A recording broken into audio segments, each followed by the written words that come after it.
Alright, hello everybody, this is Revolt here again with another tutorial. This time I'm going to show you something about how to actually take textures from inside of any kind of modeling program like Blender, 3ds Max, Maya, or any other kind of thing that you use and actually put them inside of an engine, be it Unreal Engine, Unity, CryEngine, Lumberyard, any really engine that you would want to use. You can use this technique to actually put it inside of the engine and have something ready to actually use whenever you're ready. So the first thing that we're going to do is we're going to go back to our little tree that we made here. And you see how we have the texture is already made, the UV map, etc. is already completed, it's already mapped everywhere, all the points are already where they're supposed to be, and we're looking great.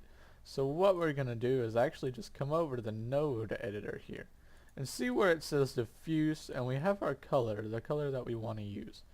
What we're going to actually do is Shift A and go ahead and add another image texture. We're going to go ahead and drag it onto the color there. And notice how it goes black whenever you're actually in material mode. That's because now it's overriding the color data that we had inside of it. See, if we undo it, then it does it again. If we put it back, it overrides the color data because it needs an image texture to use. So what we're actually going to use is just something that you have downloaded before to just go ahead and sort of make a point to just go ahead and show you how it's done. Let me find my texture. Okay, so once you find your textures, go ahead and just select the one that you want to use. So I'm going to go ahead and well, actually, let's go ahead and do this first. You go ahead and click that and it shows just tiles. What I'm going to do is going to go ahead and select the textures that I want to use. And now you can see that it's all just the texture onto it. I'm going to go ahead and leave it like that for now. It's just, a simple rock kind of looking texture on it. What we're going to do next is go ahead and select the thing that we baked the image to last time. So we're going to go ahead and select this and go ahead and keep this active. Let's go ahead and go to the next material and do the same exact thing. I'm going to go ahead and add an image texture. Go ahead and drag the color onto right there. Alright, go ahead and open your texture. Now we have two textures onto what we're using. So now, as you can see, it just looks like two textures are on our tree now. Go ahead, and before you exit the material, go ahead and click back on to the texture that you baked before. We're going to go ahead and select it again, just to make sure. Now we're going to go back into the UV image editor. So whenever we select the entire model by pressing A again, what you can see is that all the UVs are mapped and all the color coordinates are where they're supposed to be. But the colors are still what they used to be before we plugged in the image texture. So what we want to do is go ahead and rebake all the diffuse colors again. We're going to go ahead and just click bake, wait for all that to render, and now, as you can see, all the textures are where they're supposed to be and how they're supposed to look. Right all along, all the UVs the way they're supposed to look. Let's just click rendered for fun. And there's what it looks like whenever it will be rendered. So we'll go ahead and go back to material. We don't have to re-export the model as well because all the UV points are already mapped the way that they're supposed to be. So what I'm going to do is go ahead and image, save as image, and just save as the image that I did last time. So now it's saved and we're ready to go. And if you want to go ahead and export the model again, you can. Let's go ahead and just do it anyways.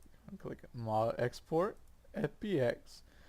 Go ahead and just do it as the same exact model that you did before in the same spot. So we'll export the FBX, and now it's exported. We'll go back into Unreal Engine, go ahead and right click on the model that you had and re-import it. So now it's ready to be used again. And as you can see, it still has all the textures the way that it was before. But all the UVs are still mapped correctly. We'll go ahead and double click on this and drag this window right into here. And we can go ahead and look at how the UV maps are placed. And as you see here, all of it is mapped 100% correctly.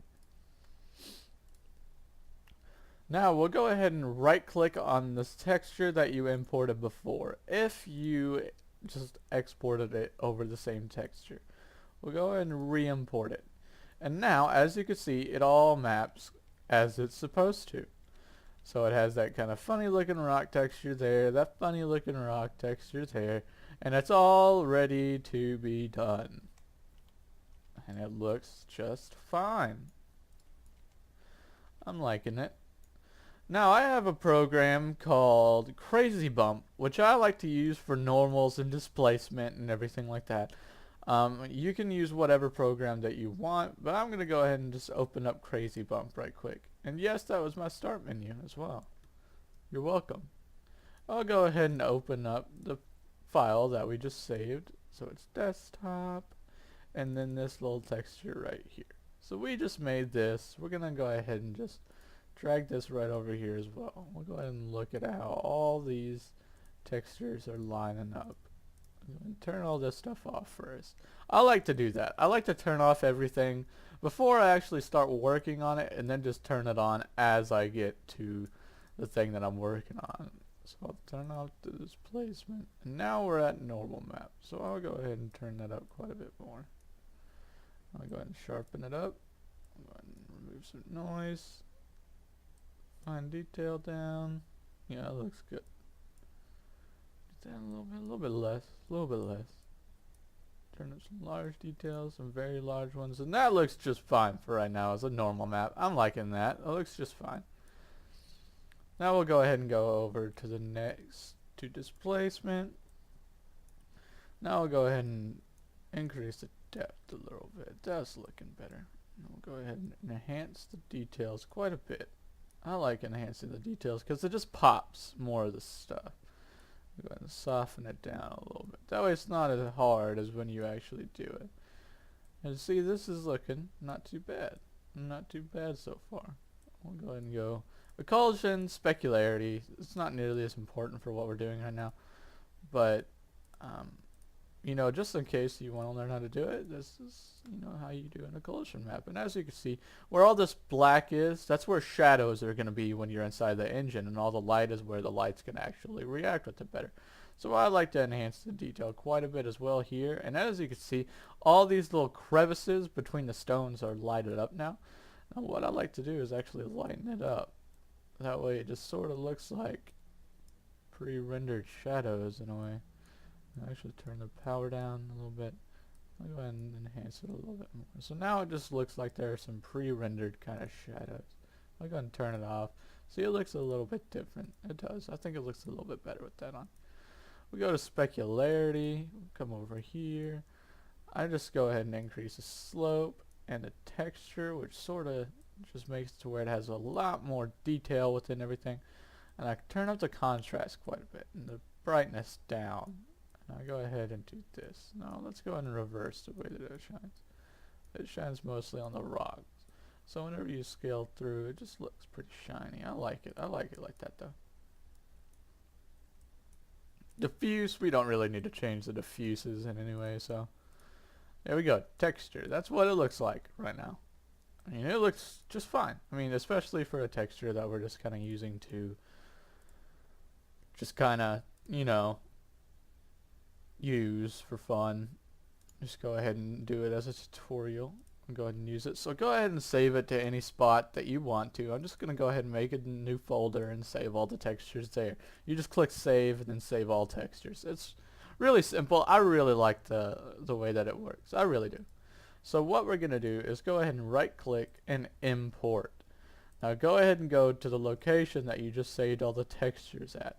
And go ahead and click one and shift click to the very last one, then click open. Now what we're going to do is actually right click and delete this texture because we don't need it anymore. Now it'll take a second to do that. Now it's all ready to be mapped. So what we're going to do is we're going to right click on that twice. And then what we're going to do is we're going to go ahead and drag in that. Just go ahead and click and delete that. It's just fine. You're going to go ahead and drag this into right here and save. That way, I save after everything. That way I can go ahead and just sort of turn this down a little bit and just go ahead and look and see how everything looks. Now next is the specularity map. So we're going to go ahead and click and drag the specularity map. We're going to go ahead and drag it into specular. Oops. and drag it into specular. There we go. Now we're gonna save it. See how that looks. Probably look just fine. I mean, doesn't really look to change all that much because we haven't dragged in the normal map yet, but now we have. So move it, gonna make it look good. I'm gonna drag it into normal. Click save on normal. And now as you can see, it looks a little bit more bumpy in a way. It looks a little bit of kind of Fallout 3 kind of bumpy is what it looks like. This is about how it seems in Fallout 3.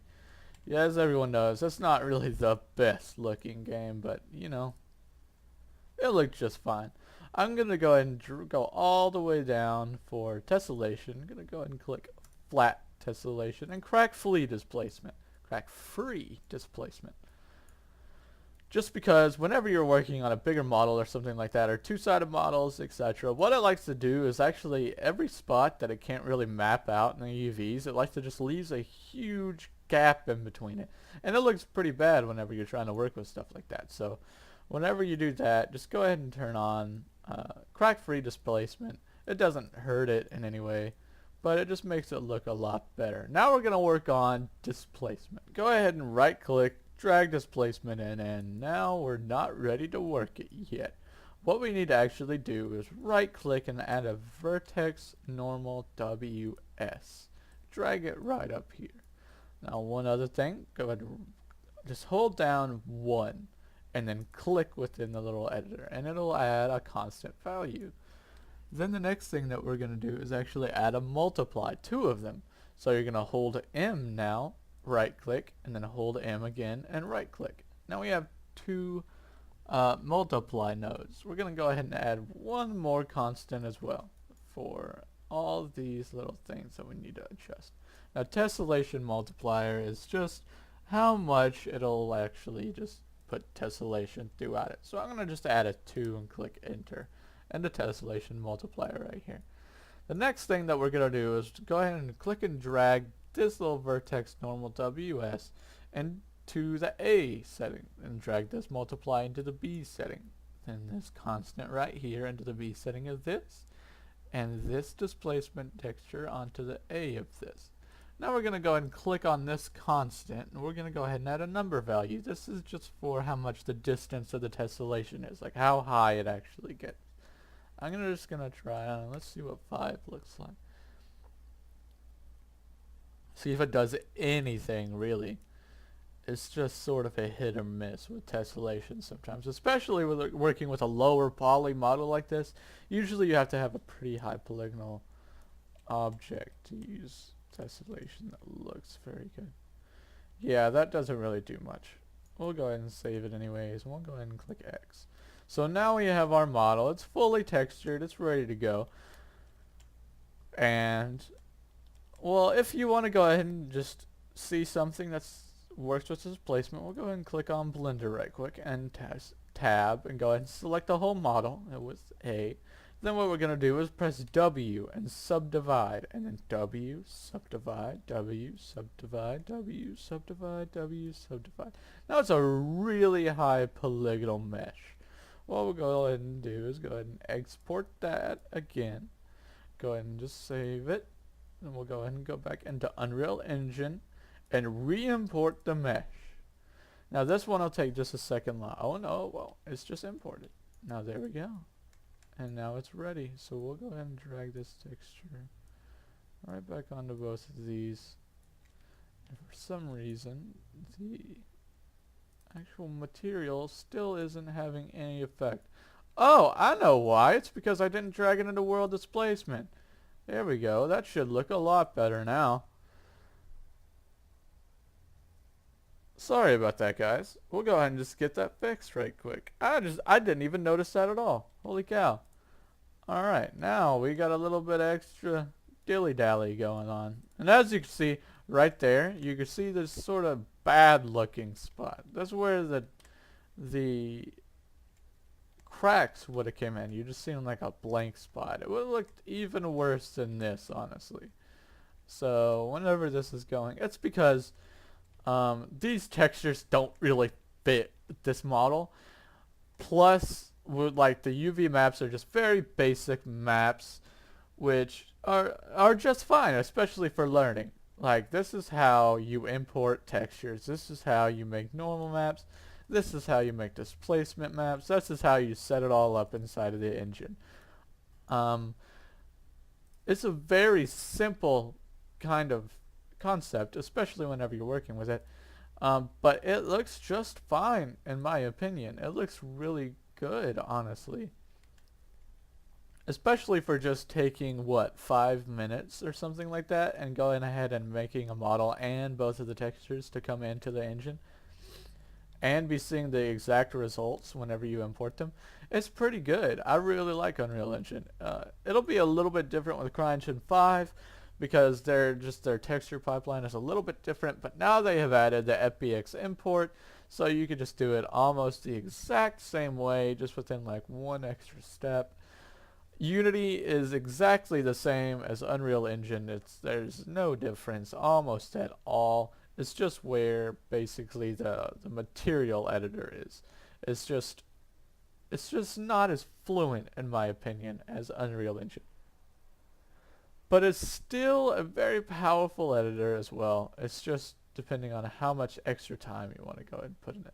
But this is how you put textures from Blender.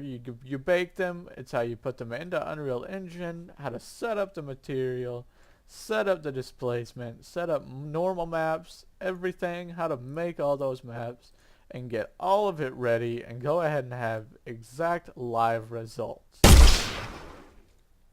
right inside of the engine. And as you can see, the specularity, it's shining right on through. It's looking good. It's looking just fine, especially for a model right now. Especially for the first model that we have imported. It looks good. I like it. I like it quite a bit. The next tutorial, I think I'll go over how to go ahead and do everything with painting onto a landscape and onto materials. Or I can do how to do a level of display system. Comment down below which one you like the most, or which one you like first, and I'll go ahead and make that one first and have it up as soon as possible. I hope everybody has a great day. This has been the channel Revolt_Harwell, and I hope you've had a good time, and I hope you've learned something. Have a good day. Bye-bye.